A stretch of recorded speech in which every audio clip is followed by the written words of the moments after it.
Joshua Carty has it blocked again! Daniel Whelan the hold. The kick is blocked! What a crappy freaking game, man. Bam! Head coach gets smashed on the ground. Offense. Offense number 11. The league put an emphasis on taunting a couple of years ago. They've turned it into a felony. Shane. Shane.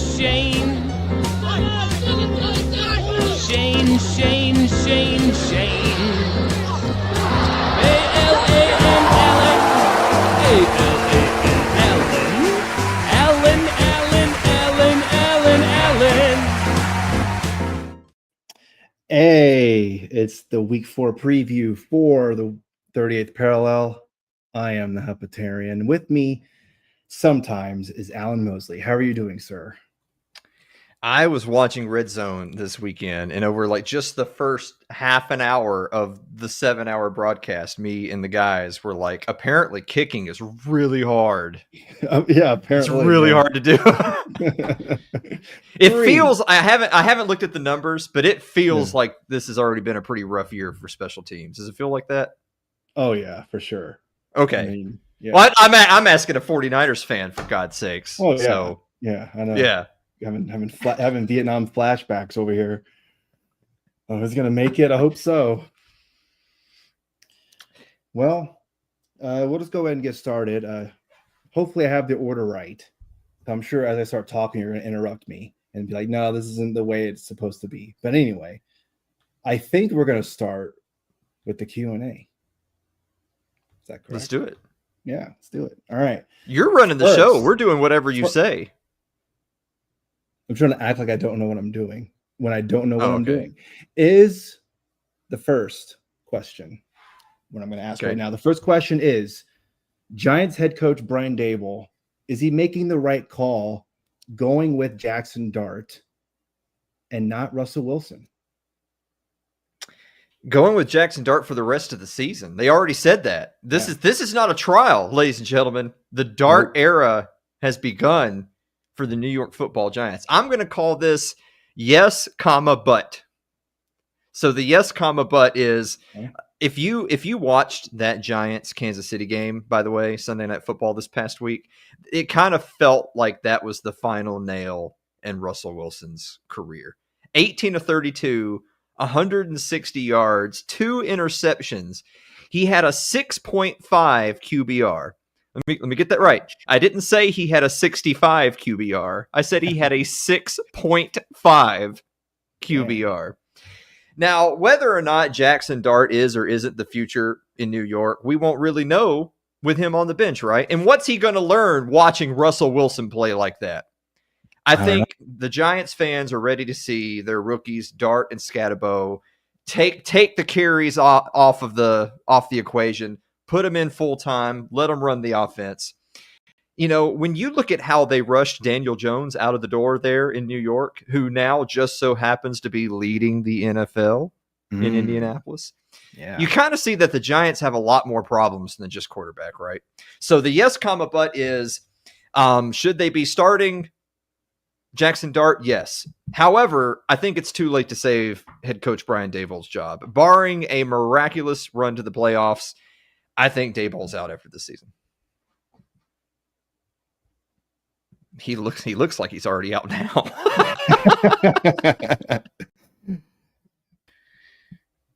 Yeah, I mean, it's. I think. I mean, you might as well. Russell Wilson wasn't the permanent answer. Obviously, he was just there as just a placeholder. You know, to be there for maybe a season or two.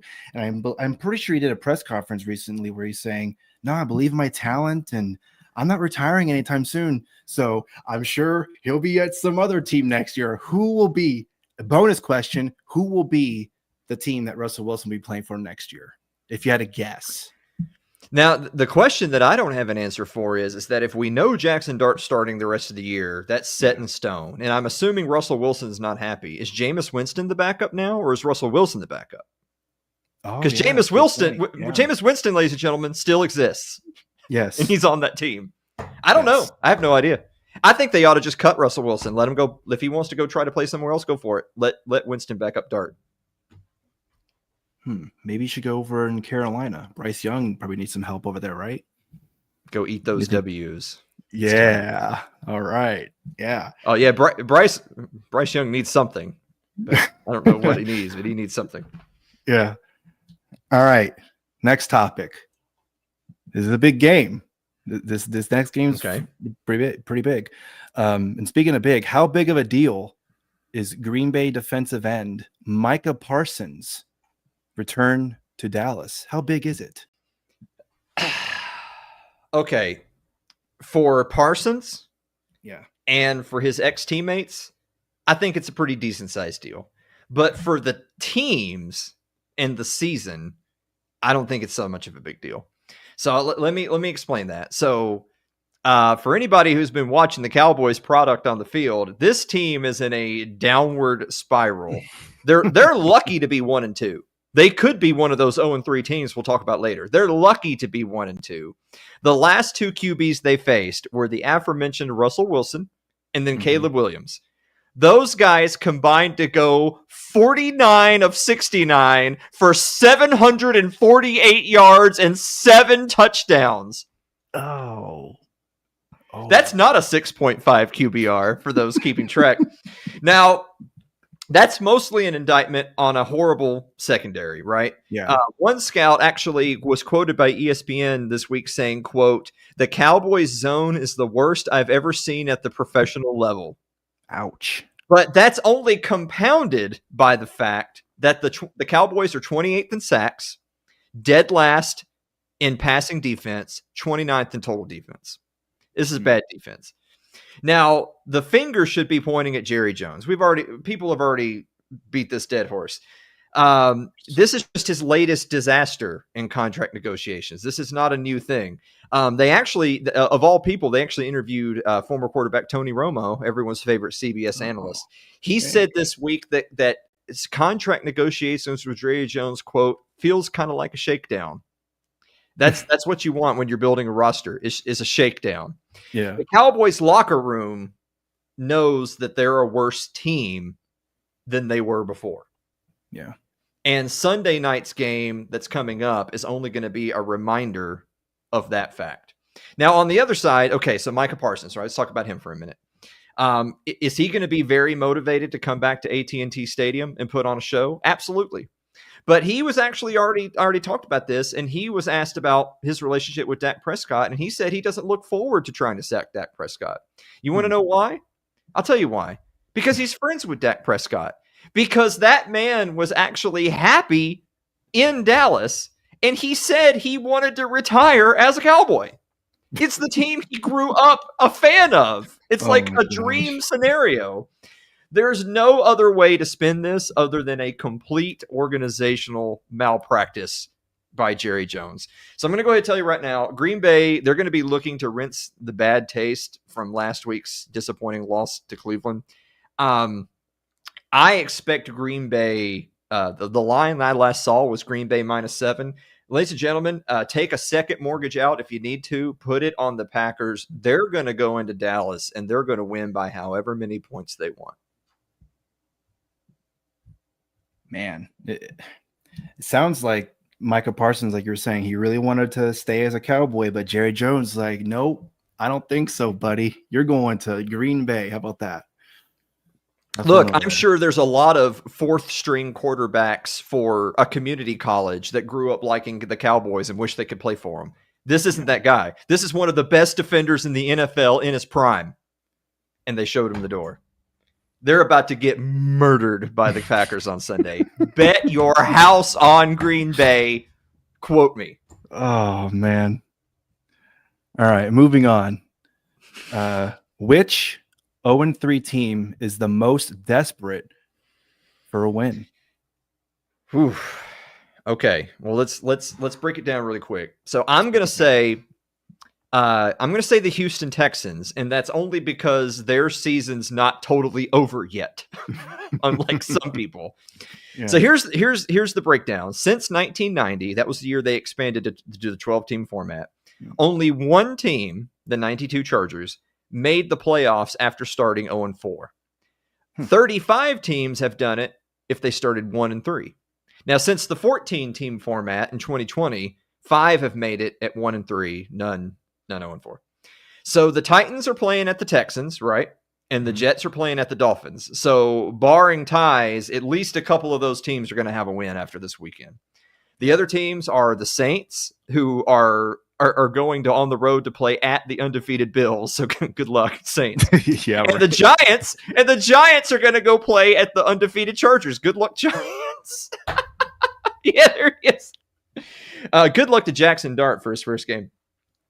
The Texans offense, I think you and I are both kind of passive fans of CJ Stroud. Like, I think he's a fun guy to watch play.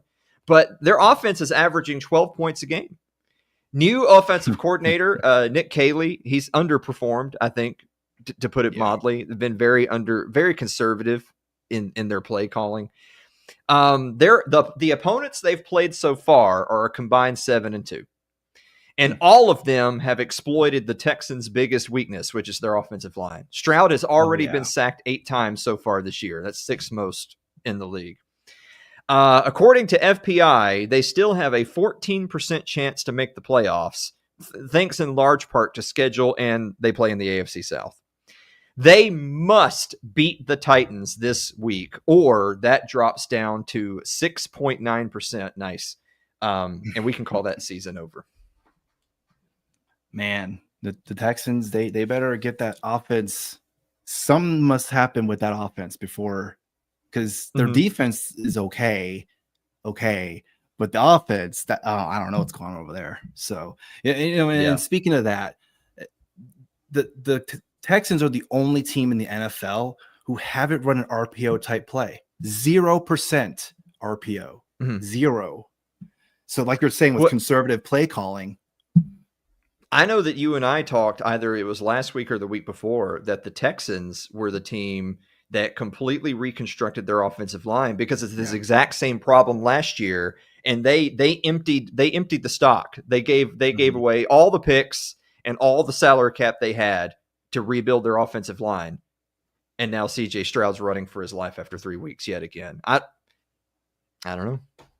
It ain't looking good. I guess that's why they're 0-3. I don't know. Well, what about these two teams? The Baltimore Ravens and the Kansas City Chiefs. Now, I'm sure a lot of people weren't expecting the Kansas City Chiefs to be in the bottom of their division right now. But like I said, I'm pretty sure I've mentioned this before. They lost a Super Bowl, and usually the next season for that team, not so good. Usually, most of the time. Yeah. There have been exceptions, of course, but Chiefs aren't doing too well. But anyway, what about the Baltimore Ravens and the Kansas City Chiefs? All right. So who needs the win the most? I think if you're tuning in to me and Shane for the first time and you haven't caught any football this year, you are shocked that these are two losing teams. These are two losing teams. So this is what I'm going to say. I'm going to say the Chiefs need it more to save their season, but the Ravens need it more this week. So let's diagnose that for a second. The Chiefs have been down their number 1 and number 2 receivers. Rashee Rice has been out serving a suspension, and Travis Kelce killed Xavier Worthy on like the first play from scrimmage. So look, if any team that's down their number 1 and number 2 receivers, they're going to struggle. Big shock. I'm talking to a 49ers fan, ladies and gentlemen. He knows. So it's not a fluke that the Chiefs have been losing to teams like the Chargers and Eagles, who are combined 6-0, by the way. So not exactly an easy start to the season. Though all full disclosure, them struggling to beat the Giants was pretty bad. Kansas City risks, the reason why they need to win the most for their season is that they risk falling so far behind the Chargers in the AFC West. And they still have the Lions, Redskins, at Bills, Colts, Broncos twice, and Chargers again still on their schedule. I don't think that's a hole they can dig out of if they lose too many more games. It's still a top 10 scoring defense, by the way. I think that they could still make a run at the wild card. But on the other side of that coin, all right, let's talk about the Ravens. They're also 1-2. They have a plus 15 point differential, but they're 1-2. At Bills and Lions were both competitive games that they coulda, shoulda won, right? It's the whole coulda, shoulda, woulda. But they dropped the ball, literally, in Derrick Henry's case. The Bengals, let's compare that to the Bengals. The Bengals are 2-1, but they're going to be missing Joe Burrow for months. The Steelers are 2-1, yet they have a negative 5-point differential. So that's a fake team, is what I'm saying. Man. Wow. And their 2 wins are over the Jets and the Patriots, and they have a blowout loss. Lamar Jackson's still playing like an MVP. So far this season, he's completing 72% of his passes for 722 yards, 9 touchdowns, no interceptions in 3 weeks. If the season ended today, he could win MVP again. And yet the team's not winning games. It's because the defense, this is what I still, 3 weeks running, I can't get over this. The Baltimore Ravens defense right now is 32nd out of 32 teams in total defense and 31st in scoring defense. Wow. The Baltimore Ravens. Yeah. So if the Ravens can't beat a depleted Chiefs that haven't quite come online yet, then I think it's fair to say that maybe the Ravens just don't stack up against the better teams in the league. The rest of their schedule is going to make making the playoffs pretty doable. Yeah. But there is absolutely zero hope of them having a top seed if they can't win this weekend. Yeah, and like you're talking about with their schedule, the Ravens, obviously they're the Chiefs next Sunday, but then they have the Texans. That's very winnable. Okay. The Rams, Rams will be a tough matchup, but that's definitely winnable for them too. Yes. Then they have the Bears and Dolphins. I mean, come on. Yeah, I mean, there you go. Yeah, look, the playoffs are still on the table. Absolutely. Yep. Yes. Absolutely. So come on. They've already blown out the Browns, and they get to play them again. And then they get to play the Steelers twice, who are a fake team. Write it down. I said that. And then they get to play the Bengals twice, and Joe Burrow is fucking golfing. Yeah. So there you go. But can you trust that team to beat anybody with a pulse if they start the season 1-3? Yeah. I don't know. Who knows? Well, let's move on to our next segment here. We're going to go the first time that we've done this on the 38th Parallel Sports Edition. I got to lock in. 38P Power Rankings. I have no 38P cool music Power or anything Rankings like that, but let's just pretend like lightning striking and there's thunder going around and we're going to edit all that in. Oh yeah, we're editing all that in. Yeah. All right. Yeah. So I want to explain to people. My power rankings are going to look different than the retarded crap you see over in places like ESPN. Like, you know how you check out the power rankings at places like ESPN or CBS Sports, and you're like, wait a minute, the team that's ranked 14th just lost to the team that's ranked 15th. How could you know what I'm talking about? This happens all the time. Yep, I know. So let me explain something for the folks who might think some of my rankings are like, oh, I don't get that. So my rankings are based on where the teams are right now. It's week 4. Maybe we'll revisit this like at midseason or whatever. We're ranking them on where the teams are right now, not where we think that they should be or could be in 6 weeks. It's based on the games they've played today. So here's a few rules. Number 1, teams with better records go before teams with worse records. So all the 3-0s are in a bracket, and then the 2-1s, then the 1-2s, then the 0-3s, no exceptions. Yeah. And also, if you're saying to yourself, well, what about the Ravens? That's a team that's better than their record. Well, what I would say to you is that, well, then surely they'll move up later, right? If they are better than their record, then they'll get better. But not today. Yeah. Also, within each bracket, head-to-head always wins. So, for example, in the 2-1 bracket, the Packers are ahead of the Lions. You know why? Because the Packers beat the Lions. It's amazing. It sounds like it makes sense. Yeah. My genius is frightening, ladies and gentlemen. That's what I'm saying. So I want to kick it off. We talked about the winless teams. Let's start at the top of the list and work our way down, because I think people are wanting to know, who do we think are the best teams? Well, we're going to put all the undefeated teams ahead of you. All right. I know that you might have some questions about the Colts. Maybe you've got some questions about the Bucks, but you know what? They're undefeated. They're answering the questions on the field. So today, right now, I say the Philadelphia Eagles are still the number 1 team in the NFL. Their opponent records are 4-5. Mediocre, but okay. They just had a 33-26 win over the Rams. They're at the Buccaneers this weekend, so we're going to have some answers right there. They have a positive 14-point differential. I would label them as a good team that's not been playing to their potential, and yet they're still undefeated, as opposed to some of these supposedly good teams that can't break through. This is a good team that's playing mediocre, and yet they're undefeated. Followed by the Buffalo Bills. Why are the Buffalo Bills second instead of first? Their opponent's combined win rate is 1-8. 1-8. The Ravens beating the Browns is the only team they've played with a pulse. They just had a 31-21 win over the Dolphins, which, by the way, a 10-point win over the Dolphins wasn't that impressive. They're playing the Saints this week, so that's why their opponent win rate's only getting worse. But they do have a plus 31-point differential. So is Josh Allen still carrying a mediocre team, or are the Bills legit? And the answer is we never know. We never know until we get to the playoffs. Yeah.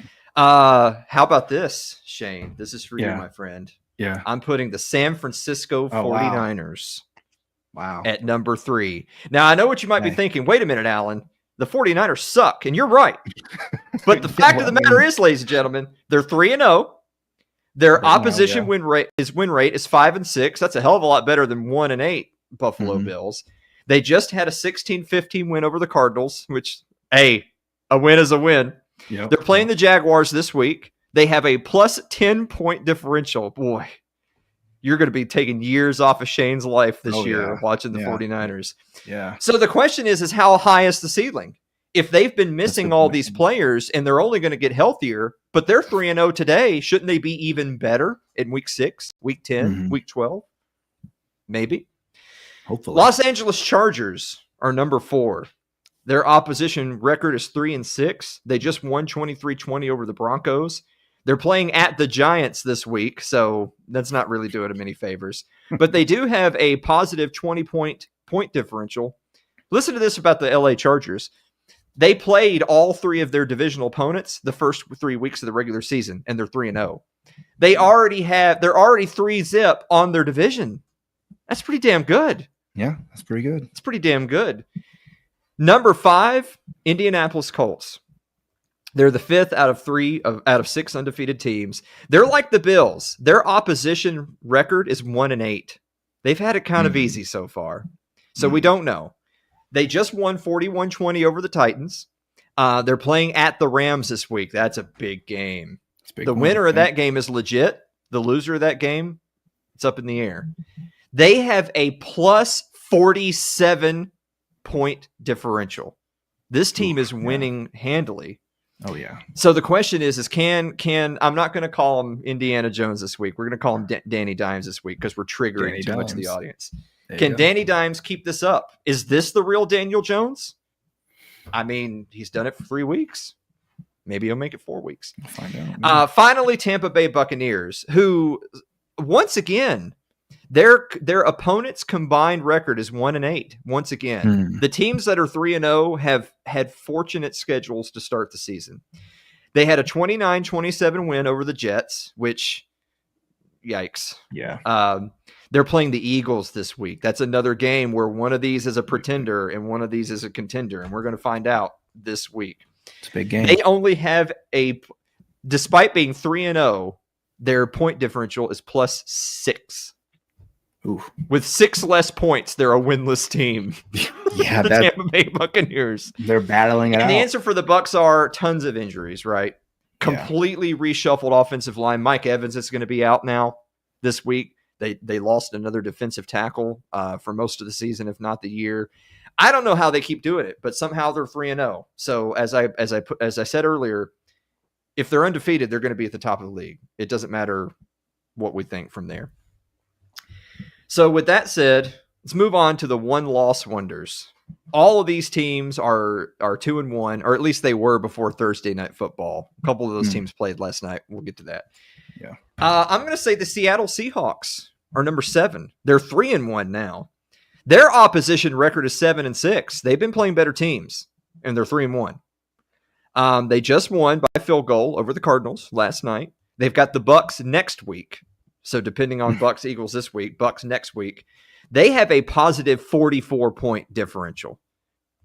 It kind of makes you wonder, maybe Sam Darnold has finally found his forever home where he's going to play quarterback for a while. Sam Darnold's playing pretty damn good. Yeah. We live in a world where Sam Darnold and Daniel Jones are like two of the top 4 quarterbacks in the NFL. Just saying. Yeah, it's crazy. And then I'm going to say Green Bay Packers. Green Bay Packers are number 8. Their opponents' records are 5-4. They did just lose 13-10 to the Browns. That's a bit eye-opening. Yeah. They're playing at the Cowboys this week, so let's go. Bank a W if you're let's go if you're Packers fans. I'm telling you, guys, bet the house. Bet the house on Green Bay. Dallas is done. Did you see what the Bears did to Dallas? The picks are the last. That's the last part of this show. Yeah. Green Bay has a plus 20-point differential, even with the loss. So the only question for them really is, how do they rebound after that first loss? You know, if you're one of these people that kind of thinks, you know what, I don't want to flirt with undefeated. That's a distraction. Get it out of the way. If that's their clunker and they got it out of the way, Green Bay's going to have a good season. Followed immediately by the Detroit Lions, who, once again, remember, it doesn't matter what the Detroit Lions did this weekend. What matters is they lost to the Packers head-to-head, and that's why the Packers are ahead of them. Number 9, Detroit Lions. Opponents are 4-5, 38-30 win over the Ravens. That was a fun game. I enjoyed it. They're playing the Browns this week. Man, could the Browns go 2-0 on the Packers and Lions? Could you imagine? Oh, that'd be cool. The Lions have a 25-point positive point differential. So I feel like the question for them is can they avoid the same trap that Green Bay fell into? If they can, then maybe the Lions and Packers eventually flip-flop. I'm actually going to stay in the NFC North and go Minnesota Vikings at number 10. Their opponents were also 4-5. They just won 48-10 over the Bengals. Yikes, Cincinnati. They're playing the Steelers this week. They have a 25-point positive point differential. McCarthy is still going to be out, but Christian Darrisaw is in. He completely nullified Trey Hendrickson. They ran over his tackle all night with maximum effect, and Jordan Addison's back this week as well. Vikings are only getting better. I'm going to say Washington Redskins at number 11. Their opponent record 3-6. They were 41-24 over the Raiders. Excuse me, the Fighting Mariotas were 41-24. I'm a big Mariota fan. I don't deny it. They're playing at the Falcons this week. They have a 23-point positive point differential. So Daniels also has already been ruled out for this weekend. So can Mariota keep it going for 2 weeks? Yes. Los Angeles Rams at number 12. They're 3-6 were their opponents. They just lost 33-26 to the Eagles on a blocked field goal, right? They could, it's another coulda, shoulda. It's just how it is. They have the Colts this week. Huge game. Winner of that game is flying up our list. Loser of that game, plus 12-point win differential. Here's the thing about the Rams. The teams that they've beaten are a combined 0-6, and the team they lost to is 3-0. So who are the Rams? Who knows? Maybe we'll find out this week with the Colts. Yeah. Next, I have the Arizona Cardinals. I know they just lost their second game, but I'm putting them in the 2-1 because that's where they were going into the week. Their opposition record was 7-6. The Cardinals and Seahawks both have played that damn NFC West. Yeah. Damn it. Here it is again, Shane. They just lost 23-20 to the Seahawks. They have the Titans next week. Let's go. Back in the win column, baby. All right.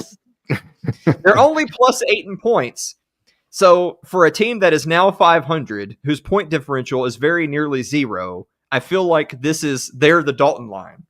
The Arizona Cardinals are the Dalton line. Teams better than the Cardinals are good. Team worse than the Cardinal is bad. Or you're just a Cardinal. Pittsburgh Steelers are number 14. Opponents are 4-6. They just beat the Patriots 21-14. But to be clear, they only won by 1 score against the Patriots. When they scored the winning points in the last 3 minutes of the fourth quarter in a game where the Patriots had 5 turnovers. Wow. They've got the Vikings this weekend in Ireland. Oh boy. And they had, despite having a winning record, they have a negative 5-point differential. I think the Steelers are about to be exposed, and they're going down on the power rankings, my friends. Speaking of going down on the power rankings, the Cincinnati Bengals, whose opponents are 5-4, they just lost by 38 points to the Vikings. They're playing at Denver on Monday Night Football. The Bengals have a winning record, but they have a negative 33-point differential. My gosh. Without Burrow, this team should just tank. Yeah. Just tank. It's over. And finally, the one-loss wonders, Jacksonville Jaguars, which I had to actually double-check this to make sure. Wait. Jacksonville has a winning record? Yeah. Yes. They have. Crazy. They do. That's crazy. Their opponents are only 3-6, but the Jaguars are 2-1. They just won 70-10 over the Texans. Boy, the Texans. Jesus. I know. They're playing your 49ers. At 49ers this week. Let's go. They have a plus 19-point differential. At this point, I feel like our question is this the only team to challenge the Colts in their division? I mean, we know it's not the Titans. And if the Texans can't win this weekend, then it's just Colts Jaguars. That's it. Yeah. It's over. We can move through the rest of these a little bit quicker. These are the one-win wonders, the teams that have only won once, starting with the Baltimore Ravens. Of the losing teams, the Baltimore Ravens are the best one. Another heartbreaker. They're playing at the Chiefs. We already talked about it. Is this a must-win game? Yes. Speaking of must-win game, right behind them is the Kansas City Chiefs. Their opponents have the same record. They just beat the Giants. Okay. Hey, something. The only question is can they survive until Mahomes gets his weapons back? The answer is a strong maybe. Then you got the Broncos. The Broncos are a team that I feel like the expectations are just crushing Bo Nix. Yeah. And the Chargers are running away with it. At 20, you got the Browns. They're a losing team. 20 feels high, but I mean, they did just beat the Green Bay Packers. And their defense looked amazing. So they're playing at Detroit this weekend. We're about to find out real quick which was that a fluke or not. If it was a fluke, they're about to get murdered in Detroit. If it's not, maybe the Flak attack is back. Then you've got the Carolina Panthers. This is another team that you might be wondering. 21st, that seems high for the Panthers. Well, they just beat the Falcons 30-0. Wow. Who saw? Oh, come on! If you knew going into Sunday that the Panthers would win by 30, you'd be a millionaire right now. You would have bet everything you owned. I knew that. Yeah, I knew that. Yeah. So that's another team that we're going to find out, was that a fluke or was that the real Panthers? Then you have the Bears, 31-14 over the Cowboys. They're playing at Raiders this week. That's a very winnable game. I think for the Bears, it's just a matter of is Caleb Williams the problem, or is it more to it than Caleb Williams? I'm not convinced that even if Caleb Williams has a good game, that this is a above 500 team. I think they have more problems than that. Yeah. 23rd, Falcons. They're the team that, yikes, just lost to the Panthers. You should just be out of the league. You forfeit the rest of the season. You lost to the Panthers by 30. We'll see you in 2026, Falcons. Then we have the Raiders. The Raiders lost to the Fighting Mariotas. They're playing the Bears this week. They have a negative 21-point differential after 3 weeks. I feel like the game has passed Pete Carroll by. I don't hate Pete Carroll, but I think he shouldn't have come back. Yeah. Then you have the Patriots, who turned the ball over 5 times, and we're in a 1-possession game with the Steelers at the 2-minute warning. And believe it or not, they're still second place in the AFC East. Jeez. That's how bad that division is. That's crazy. And then you have the absolute worst of the teams with a win, the Dallas Cowboys. Oh, yeah. Congratulations. Who just got blown out by the Chicago Bears. They're playing Green Bay this week. Worst defense in the NFL, question mark? After this week, it may statistically be. Yeah. Finally, real quick, these are the teams that are in the running for the number 1 draft pick in the 2026 NFL draft. I'm going Houston Texans.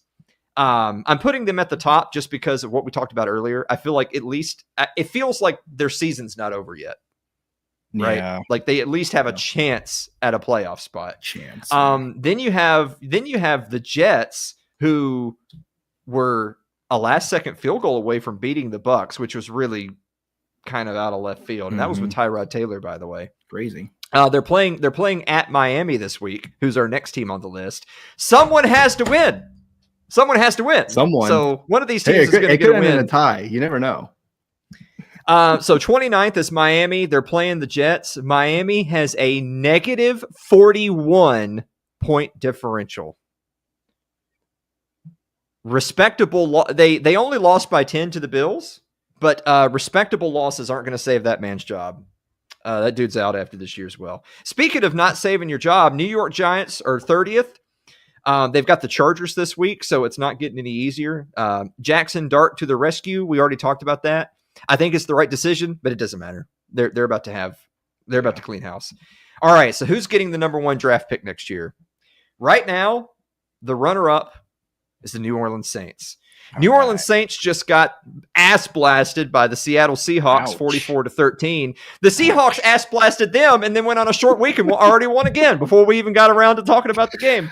They're playing at the Bills this week, so I'm sure things will just turn right around. Negative 43 point differential, even worse than the Dolphins. And also for them, just like with the Bears, I don't think the problem is all Spencer Rattler, just FYI. They got a lot. When you're losing by that many points, it's not just the quarterback. And finally, the back-to-back NFL draft champs, the Tennessee Titans.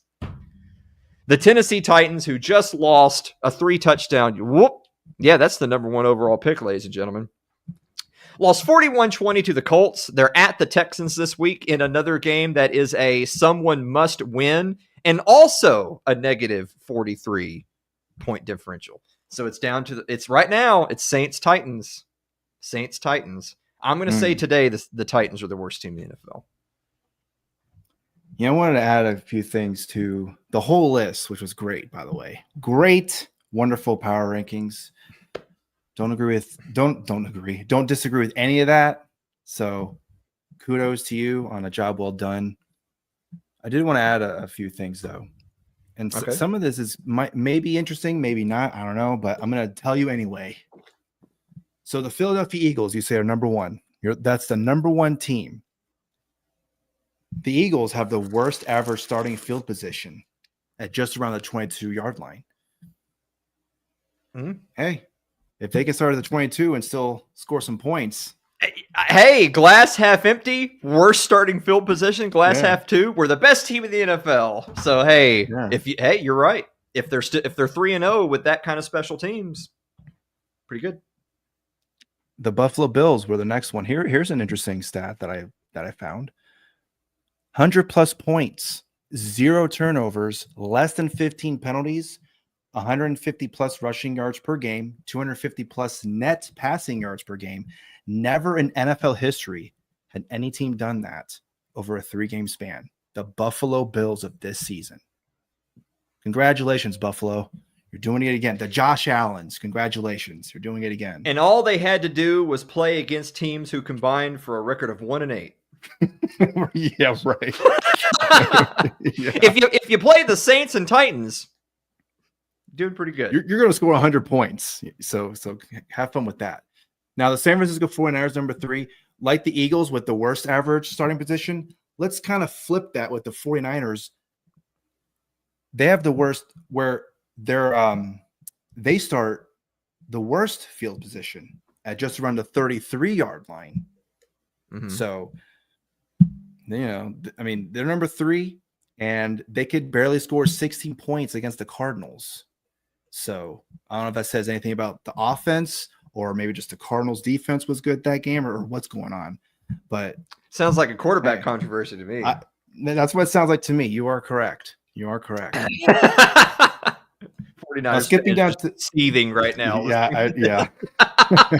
Hey, I heard Brock Purdy is going to be starting this week. So, hey, we'll see what happens. Though, if they lose this game, and Brock Purdy was the starter, you just know what's going to happen. The backup quarterback is always the most popular guy in the city. Oh, yeah. And Mac Jones is injured too, by the way. So, yeah. It's going to be Adrian Martinez time, folks. Have fun with that. Yeah, let's not do that. Let's not do that. Going down to number 5 with the Indianapolis Colts, Daniel Jones is the only player in Super Bowl era with 3+ pass touchdowns, 3+ rushing touchdowns, and 0 turnovers in the first 3 games of a season. Mm-hmm. Daniel Jones, Danny Dimes, not Indiana Jones, that guy. Yeah. So, hey, pretty good over there.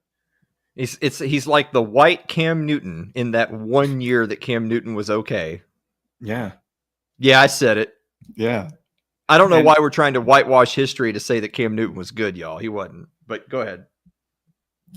Now, Green Bay Packers versus the Dallas Cowboys, right? This is the next game for them.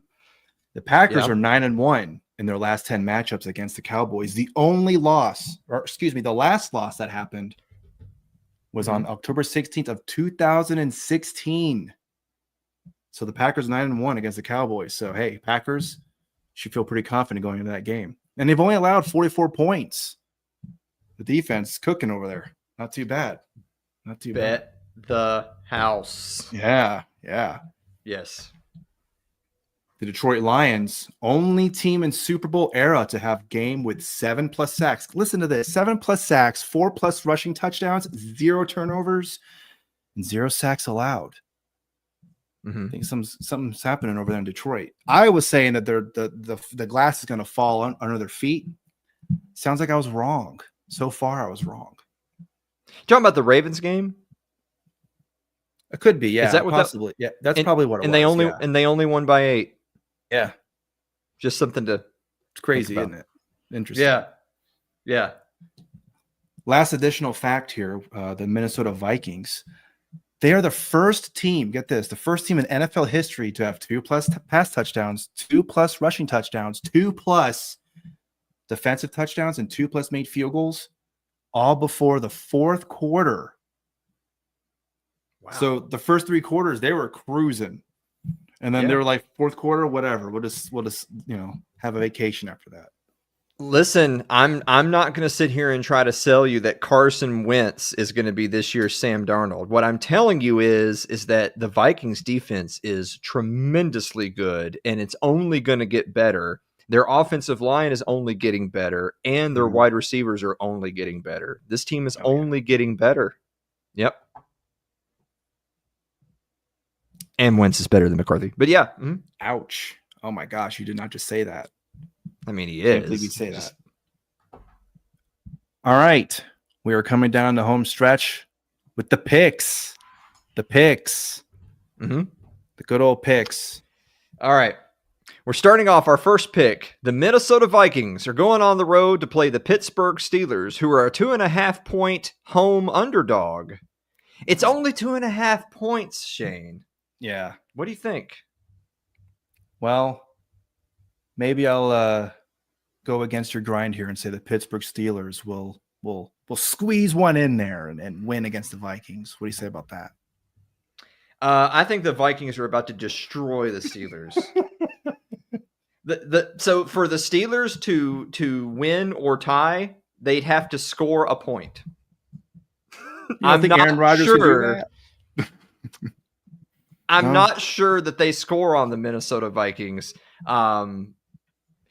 This team was +4 in turnovers against the Patriots and needed to score with 3 minutes to play to win. They ain't going to be +4 in turnover margin against the Minnesota Vikings. No, that's over. Yeah, you're probably right on that one. Yeah. All that stuff that you just told me about the Minnesota Vikings defense and special teams leads me to believe the Vikings are going to win this game by a lot of points. Sometimes I say things because I know you're going to react the way you react. You're just triggering me. I don't know. I don't know. Like, you're telling me I'm right, and then you disagree at the last second. I don't understand. Yeah, pull the rug from under your feet. Yeah. Our next pick is Philadelphia Eagles at Tampa Bay Buccaneers. This is another home underdog. Tampa Bay's 3-0, but they're a 3.5-point underdog at home against the Philadelphia Eagles. What do you think? Eagles all the way. This is tough for me because I feel like that if Tampa Bay were healthy and rolling on all cylinders, I think that they not only could win with on the spread. I think that they could just win on the money line. The Eagles haven't looked great, but they're 3-0. Right. But with all of Tampa Bay's injuries, with the injuries on the defensive line, which you don't want when you're playing the Philadelphia Eagles, they're going to get pushed all the way down the field. With their injuries on the offensive line, it's like at the end of the day, who are you going to lean on in the clutch to win this game? Is it Baker Mayfield or Jalen Hurts? I like Baker. I think Baker. Look, I was the guy that said, "Is Baker Mayfield a top 10 quarterback?" Question mark. Wow emoji. Mind blowing emoji. That was you. But you know what? One of those guys won a Super Bowl, and the other one's nowhere near. So, I'm going to say Eagles. We're moving on. Pick 3 of 4. The undefeated Indianapolis Colts. Sounds crazy. Going on the road, to play the LA Rams. The Rams, coming off a heartbreaking loss, are 3.5-point favorites at home against an undefeated Colts team. It seems a little disrespectful to me. What do you think? Well, I mean, you were mentioning before how the Colts' opponents haven't been so great. So I think that's probably where that number is coming from. Hey, we don't trust your 3-0 there, Indianapolis. Have fun with the Rams. I want to remind everyone, the Rams' 2 wins are a combined 0-6. Their 1 loss is 3-0. So we're going to find out which of these teams is real and which one of these teams is not. You know what? I'm buying in. I'm going Danny Dimes. We're going to say Indianapolis. Let's go. Colts. Indiana Jones. Okay. And finally, the must-win bowl. It's a preview of the must-win championship. It's the Baltimore Ravens at the Kansas City Chiefs. One of these teams is going to be 1-3. One of these teams is going to be 1-3. What do you think? The Chiefs are 2.5-point underdogs at home. The defending AFC champions, who have been to the last 3 Super Bowls, are 2.5-point underdogs at home. What do you think? This is going to be a good game, I think. Obviously, with the Kansas City Chiefs having beaten the 49ers in the Super Bowl twice in recent memory, obviously my head and my heart saying, no, I don't want the Chiefs to win, but they're at home. It's Arrowhead. I mean, it's arguably the toughest place to play for any football team. So I'm going to go ahead and say the Kansas City Chiefs win that game. I think that the Chiefs are still a few weeks away from getting back on track. Yeah. I'm old enough to remember when the Chiefs actually needed Russell Wilson to be the worst quarterback in week 3 in order to beat the Giants. Oh, yes. I think that this is a catharsis for the Ravens this weekend. They're going to go in there and just steamroll the Chiefs, and then they're going to pat themselves on the back, and then they're going to lose in the playoffs. So I'm going to say the Ravens. All right. Well, there you go. Do you have a final thought? Actually, I have a couple of final thoughts. So bear with me here, because I missed this, but we had to go through. So I totally understand. Now, going back to the Giants, right? I wanted to give you some additional statistics here, some additional facts here. The Giants, they're okay. So they're allowing 405.3 yards a game. The Giants. Now, Malik Neighbors is one of the only stars they have there right now. If Malik Neighbors catches 1 touchdown the next 2 games from Jackson Dart, he will be the first player since at least 1991 to have touchdown catches from 5 quarterbacks within his first 20 career games. That reminds me of he's the next Larry Fitzgerald. Oh yeah, like he's the only good player on a bad team. It's a revolving door of quarterbacks, but he just keeps chugging along. He's the next Larry Fitzgerald. I mean that in a good way and a bad way. He's great. Malik Neighbors is a great young receiver, and he also needs to get the hell out of Dodge. Oh, I'm sure he's feeling that right now. He's, oh man, I can't wait. Yeah. Can't wait to get the hell out of here.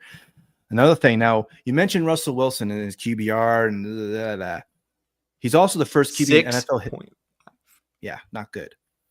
He's also the first QB in NFL history, Russell Wilson, to throw for under 200 yards and no touchdowns in 1 start, then throw 450 plus yards in the next start, and then throw for under 200 yards and no touchdowns again in the next start.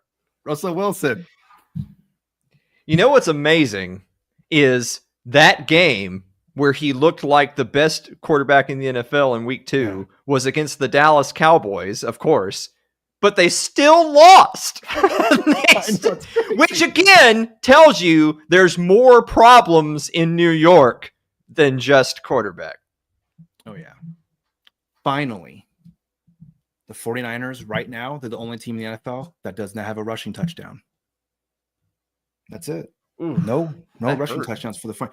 Christian McCaffrey can't get it in there. Brian Robinson, no. I'm sorry. Kyle Juszczyk. They are throwing some touchdown passes, so kudos to them. Speaking of that game with the 49ers and Jaguars, the Jaguars, they have forced 9 turnovers in 3 games, including 7 interceptions. So Brock Purdy, don't throw it to the other team. Remember, it's the players with your jersey, not the other team's jersey you should throw it to, okay? Remember that. You know what? I'll make my final thought for your 49ers, and then we can sign off real quick. Sweet. It'll take me 5 seconds. The 49ers have been without their starting quarterback since week 1, and yet they lead the division that has the best win-loss record in the NFL. And on that note, thank you so much for watching.